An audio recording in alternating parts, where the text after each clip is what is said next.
তাহলে তোমাদের কি সেই মহিলার কথা মনে আছে যে উপহাস করছিল? ফিলিস্তিনি মায়েদের মতো অনলাইনে তার মেকআপ করছেন, যেমন তিনি ঠিক তেমনই করছেন। একটা বিস্ফোরণে আঘাত পেয়েছিলাম এবং তার দাঁত নষ্ট হয়েছিল। আচ্ছা, ভাবো, সে আল্লাহকে ভুলে যায়নি। কিন্তু আমি এখনও খুশি নই, আমি খুশি হব না, এবং মহিলাকে দাঁত ভেঙে মেরে ফেলব। দেখতে ঠিক এই ভিডিওর মতো, কারণ ফিলিস্তিনি মায়েরা যারা শিশু হারিয়েছে,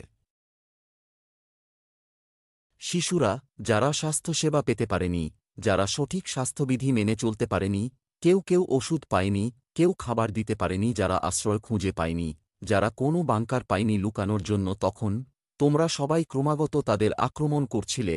তোমরা এটা নিয়ে মজা করেছ। আপনি এখনও আপনার সমস্ত মেকআপ আছে আর তুমি এখনও কিছুটা দেখছ।